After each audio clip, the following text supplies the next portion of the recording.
this video, help us to continue producing the content you love by subscribing to our channel and pressing the like button. All right, so we're diving into the Manhattan Well murder today. Yeah. You've got all the sources in front of you. Yeah, it's quite a story. It is, and it captivated early America for a reason, so right. let's find out why. It's really fascinating because it wasn't just a murder. Yeah? It was the nation's very first recorded murder trial. Oh, wow. And the lawyers involved were none other than Alexander Hamilton Oh, my God. and Aaron Burr. Wow. Already these, rising stars in the legal world. Exactly. Yeah, talk about a dream team defense. Yeah. But let's back up a little bit and set the scene for everyone. Okay. December 1799, New York City. Right. And New York City at the time was booming. Yes. Lots of development going on. Rapid urbanization. Yeah, and probably a little bit chaotic too, right? Probably very chaotic. Yeah, just from what I've read. Yeah, that's true. So that's important to remember. Exactly. Context is crucial. Yeah. Because this murder happened in Lisbonard Meadows, Okay. which is an area we know today as Soho. So imagine unpaved streets, pretty dim lighting, Oh, yeah. and just a sense of unease, you know, I can imagine. Yeah. lingering in the air. Okay, so we have the setting. Right. Now, who are the players in this whole drama? Well, at the center of it all, you have Erma Sands. Okay. She was described as being very vibrant, trusting, Okay. but perhaps a little too trusting. Oh. And she was living in a boarding house Huh. run by a couple named the Rings. Okay. And it was there that she met Levi Weeks, Oh, okay. a skilled carpenter working for his brother Ezra, Okay. who was a prominent builder. So that's the accused, right? Yes, Levi Weeks, the accused. And what was the nature of their relationship? So it seems they were involved in a secret romance, and sources suggest Okay. that Levi had actually promised marriage to Elma, Okay. which was a huge deal in a society where a woman's reputation was everything. Oh, yeah, absolutely. Some accounts even suggested a possible pregnancy, Wow. which later was found to be untrue. But at the time, that added another layer of complexity to the whole case. Yeah, imagine that social pressure. Oh, my gosh. Oh, absolutely. An unmarried pregnancy at that time. It's like a scandal. Yeah, absolutely. Yeah, incredibly strict social norms back then. Oh, boy. And the consequences for a woman in Elma's position could have been just devastating. Yeah. So this backdrop of expectations Right. makes her disappearance even more intriguing. So, December 22nd, Yes. Elma disappears. Vanishes without a trace. And the sources mention her muff Right. being found at the Manhattan Well, The Manhattan Well. which was a vital source of water for that community, right? Absolutely. Like the central part of life Yeah. in Lisbonard Meadows. Okay. So finding Elma's muff, there was a chilling discovery. Yeah. And then on January 2nd, Yeah. her body was pulled from the well. Okay. This detail, Yeah. the fact that her body wasn't buried properly and was exposed for days. Wait, hold on. You said her body was exposed for days. Yes, both at the boarding house and in the street. Really? It's a detail that's often overlooked, but I think it's really telling about the time. Yeah. I mean, why wouldn't she be buried immediately? It's disturbing, right? It's very strange. Yeah. It really speaks volumes about how women were viewed at that time. Yeah. I mean, she was young, unmarried. Right. The circumstances of her death were considered scandalous. Right. So it's possible her body wasn't treated with the same respect I said that it would have been if she'd been married, for example, or a man. that's a really good point. It's something to think about. Yeah, definitely. Yeah. So suspicion immediately falls on Levi Weeks. Right. But all the evidence seems to be circumstantial, right? Precisely. There's no direct proof Yeah. tying him to the murder. Right. But there are intriguing pieces of the puzzle Okay. that emerge from the witness testimonies. Okay.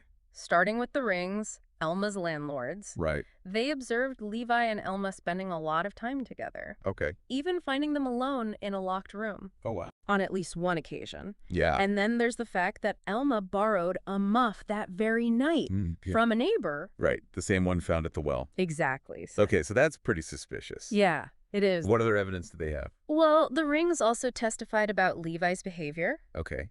after Elma disappeared. Okay. They said he seemed really agitated, Right. asking repeatedly about her whereabouts, Yeah. almost as if trying to confirm she was truly missing. Oh, wow. Yeah. Interesting. And then there's those accounts of a sleigh being seen. Right. Near the well. Yes, on the night of Elma's disappearance. And possibly belonging to his brother. Exactly. And then there are conflicting stories from Yeah. people who claim to have heard cries near the well that night. Right. It's like a puzzle with some pieces missing. Exactly. It's Okay. all very fragmented. Okay. And then you have the physical evidence. Yeah. The medical examination of Elma's body showed bruising and scratches, suggesting there was a struggle or some violence involved. Right. But here's where it gets interesting. Okay. The medical examiner couldn't definitively say how she died. So a lot of circumstantial evidence. Right. And then inconclusive medical findings. Yes. So how did this all play out at trial? Well, that's where Hamilton and Burr's legal brilliance comes in. Right. They were masters of their craft. Yeah. And they knew how to exploit those weaknesses Okay. in the prosecution's case. Right. Remember, it was early America. Yeah. And the legal system was still evolving. Right. What were the standards of evidence like back then?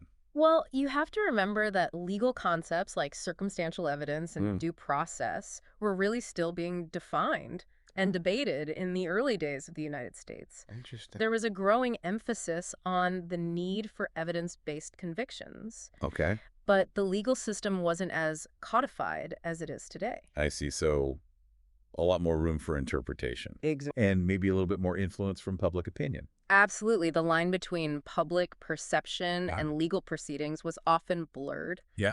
The Manhattan Well murder was a highly publicized case. Oh, yeah. And public opinion was very much against Levi Weeks. It's amazing how one case can reveal so much about society back then. It really is. So as we go into the trial itself, Yes. what should we be paying attention to? Well, keep in mind that Hamilton was known for his intellect and his ability to really connect with juries. Yeah. On an emotional level, Right. Burr, on the other hand, was more of a master strategist. Okay. Very meticulous, known for his attention to detail. Gotcha. And his ability to exploit any inconsistency in the witness testimonies. Powerful combination. Powerful combination. I'm eager to see how they use those skills to defend Levi Weeks. I think you'll find their tactics very fascinating. Yeah. But before we delve into the trial proceedings, Yeah. let's take a closer look at the witnesses. Their testimonies played a really pivotal role in shaping the narrative. Right. But some of those witnesses had conflicting stories, Right. and some had questionable motives. Interesting. Yeah. The trial started on March 31st, 1800. Okay. And the prosecution's case really hinged on painting this picture Right. of Levi and Elma's relationship, Okay. hoping to establish a motive. Okay. But they ran into some serious problems with these inconsistent witness accounts. Yeah, you're talking about those inconsistencies we talked about before, like the sleigh Exactly. and the different sounds reported near the well. Right. What other contradictions came up during the trial? Well, one of the most notable ones involved a fellow boarder Okay. named Mr. Croucher. Right. He claimed to have seen Levi and Elma in a compromising position Oh. and even testified to hearing these suspicious noises coming from Levi's room Oh, wow. after Elma disappeared. But didn't some of the other witnesses dispute that? Exactly. Other boarders like Mr. Lacey and Mr. Russell testified that they didn't hear anything unusual coming from Levi's room that night. Okay. And then there's the testimony of Mr. and Mrs. Watkins, Right. who lived next door to the Rings. Right. They also claimed to have heard noises suggestive of an affair. Oh, wow. But they specifically described a man with a rough voice. Okay. Nothing like Levi's. So Croucher's testimony was not only contradicted, Right. but potentially implicated Mr. Ring. Yeah, exactly. That's a twist. It's a pretty big twist. And of course, the defense, Right. led by Hamilton and Burr, Yeah. they were quick to capitalize on these inconsistencies. Right. They just masterfully poked holes in the prosecution's case, Yeah. raising serious doubts about the reliability of their witnesses. Okay, but they had more than just a good defense strategy. Right. They also had an alibi for Levi Yes, they did. on the night that Elma disappeared. Right. And it was a pretty solid alibi. Okay. Multiple witnesses placed Levi at his brother Ezra's house that evening, Okay. having dinner. Discussing upcoming construction projects. Okay. They testified that he seemed calm and composed, Really? showing no signs of guilt or distress. Okay, so on one hand, we have all this circumstantial evidence and shaky witness testimonies. Yes. And on the other hand, we have a strong alibi Yes. supported by several people. Right. So how did the jury react to all of this? Well, this is where public opinion comes back into play. Okay. Despite all the efforts by the defense, Right. there was still this cloud of suspicion hanging over Levi Weeks. Yeah. I mean, the media frenzy surrounding the case Right. had a huge impact on public perception. Yeah. And it seems the jury couldn't completely shake off those preconceived notions. You know, it's easy to forget how influential media coverage can be. Oh, absolutely. Even back then. Yeah, even back then. So that Hamilton and Burr address this public bias in their defense. Well, Hamilton particularly was known for his really strong oratory skills. Oh, yeah. I'm sure he would have used emotional appeals. Yeah. Emphasizing Levi's character, the lack of any concrete evidence Right. linking him to the crime. Right. Burr, on the other hand, Yeah. probably focused more on dismantling the prosecution's case point by point, Okay. highlighting the logical inconsistencies, Yeah. and raising that reasonable doubt. Yeah, it must have been really incredible to witness that. Yeah. Those legal Yeah. giants, just working, crafting their arguments. I can only imagine. Yeah. But the outcome of the trial is really what shocked the public. What happened? So after a remarkably short deliberation, Okay. some accounts say the jury was out for like 5 minutes. 5 minutes. Yeah. That's so fast. It was very quick. Especially for such a serious charge. Oh, no. So much testimony. Yeah. Was that normal for trials back then? Well, jury deliberations could vary in length, but such a swift decision in a high-profile murder case was definitely unusual. Wow. It speaks to how effective the defense's strategy was. Yeah. And maybe to the jury's recognition that the prosecution's case was really based on speculation and unreliable witness accounts. So even though he was acquitted, Yes. Levi Weeks couldn't escape public opinion. No, he couldn't. What happened to him after the trial? Well, the social fallout was severe. Okay. He faced a lot of ostracism. His reputation was tarnished. Yeah. He couldn't stay in New York. Right. So he ended up relocating to Natchez, Mississippi. Wow. A fresh start. Yeah, far away from the shadow of the Manhattan murder. It's fascinating how one event can just completely reshape someone's life. Yeah, he had to rebuild his whole identity. Yeah, in a brand new place. Right, a completely unfamiliar place. So did he find peace and success in Natchez? Well, here's where the story takes a kind of unexpected turn. Okay. Levi Weeks went on to become a well-respected architect and builder. Really? In Natchez. Wow. He even designed Auburn Mansion, Okay. which is now a National Historic Landmark. Oh, wow. Yeah. That's a twist. It really is. The man accused of murder designs this historical landmark. It's almost poetic. It really is. Yeah. I wonder if he ever talked about the Manhattan realm. Oh no. Did he carry that burden with him? Right. Or was he able to leave it behind in New York? That's a question we can only speculate on. Yeah. But his architectural achievements in Natchez really do suggest a man determined to build a new legacy. Right. One that transcended all those accusations and rumors that followed him from his past. So we've gone through the crime, the trial, conflicting testimonies, the shocking verdict. Yeah, it's a wild story. What about Erma Sands, though? Oh, that's a good point. Sometimes it's easy to get lost in the legal drama. Right. And forget about the human cost of what happened. Absolutely. And it's important to remember that at the heart of this story is a young woman whose life was tragically cut short. The sources talk about her personality a little bit. Right. They mention she was lively, trusting. Yeah. But they don't really reveal a lot about her hopes and dreams. Right. It's almost like she's become a footnote to history. Yeah, you're right. Overshadowed by this legal battle that happened after her death. Right.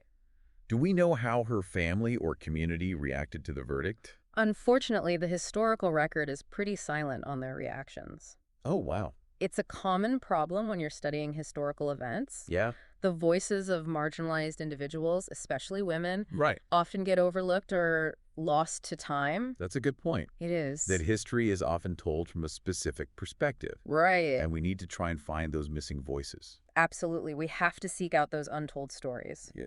The Manhattan murder really is a case shrouded in mystery. Yeah. So many unanswered questions. Oh. We may never know for certain what happened to Erma Sands or who was truly responsible. Yeah. But by really digging into these sources, examining the evidence, social context, we can get a glimpse into just how complex the past was and understand this enduring power of mystery. Right. And this human desire for justice. Yeah, absolutely. It really is incredible how a case from over 200 years ago can still spark so much debate. I know, it's fascinating. So, as we kind of wrap up our deep dive here Okay. into the Manhattan murder, Yeah. What are your final thoughts Well, I think, on the trial's outcome yeah, and its historical significance? the Manhattan Wall murder really stands as this testament to the power of perception and just how important due process is. Right. While Levi Weeks was acquitted in the eyes of the law, Right. he was definitely condemned in the court of public opinion. Yeah, for sure. His story really highlights those challenges Right. of balancing legal principles with societal biases. That's such a good point because it seemed like public opinion was set Yeah. before the trial even started, It- fueled by the rumors and the media coverage. You're right, exactly. Was that common back then? I mean, that kind of pre-trial bias? Well, you have to remember that Yeah. back then, information spread through newspapers and pamphlets and word of mouth, Right. often with a heavy dose of sensationalism, Yeah. so it was easy to sway public opinion. Yeah. And it definitely played a role in the Manhattan Well murder case. It makes you think about how often justice was really served, Yeah, especially in cases that caught the public's attention, you know? right, exactly. Did the outcome of this trial have any impact Hmm. on the American legal system in the long term? It's tough to draw a direct line, from the Mhm. Manhattan Well murder to any specific legal reforms, Okay. but it definitely contributed to the ongoing discussions about evidence, Right. impartial juries, Right. and the need to protect against that undue influence of public opinion. Which are all discussions that are still happening today. Oh, absolutely. We still grapple with bias in the legal system Right. and how much media coverage impacts public perception. For sure. It's still very relevant. Totally. The Manhattan. Well, murder is a good reminder then. It is. The Again, justice like that. requires constant work, Right. vigilance, Yes. and a real commitment to being fair. And impartial. Yeah. I think for me, the most interesting part of this whole case is the human element. Oh, for sure. Erma Sands, this young woman Yeah. full of life, and then her story just ends so tragically. It's heartbreaking. And then you have Levi Weeks, Yeah. who's forever linked to this crime, Right. He'll always be tied to it. trying to rebuild his life Yeah. with this weight of suspicion and scrutiny on him. It's a story with so many conflicting emotions, Totally. ambiguous motives, and just this sense of mystery. Yeah, for sure. We're left with all these questions It's like about guilt and innocence, Right. how fragile a reputation can be, Yeah. and about how complex it is to seek justice in a world where truth is often really hard to find. Yeah, that's so true. It is. The Manhattan Wilder is like this puzzle Yeah. that we'll never fully solve. Right. But it makes us think Yeah. about justice, Yeah. public perception, and just acknowledge those human stories Right. Those individual at lives. the heart of every crime. Exactly. What about you? Has looking into this case Mm. changed how you see any of these things? Well, it's really made me think about Yeah. how important critical thinking is and seeking out different points of view. Right. It's easy to get caught up in the drama of it all. Yeah, for sure. But when you dig into those primary sources and Uh-huh. look at everything in context, you can Yeah. understand things on a much deeper level. It's like we've become detectives, No, right? piecing together clues Exactly. from this mystery. Yeah, and just like any good detective story, Yep. we end up with more questions than answers. Who really killed Erma Sands? Was Levi Weeks a master manipulator Yeah. who tricked the justice system? Right. Or was he innocent, Yeah. caught in this web of circumstance and prejudice? Questions that are still fascinating us today. I know, it's incredible. Yeah. So maybe this has sparked your curiosity too. Yeah, Maybe you'll look into some other historical mysteries. I hope so. Or maybe you'll want to learn more about the people Yeah, involved in the Manhattan Well murder. that would be great. But just remember that history is full of these untold stories, It is. just waiting for us to discover them. So many stories. And each one gives us this unique look into what it meant to be human Yeah, I love that. back then. It's amazing.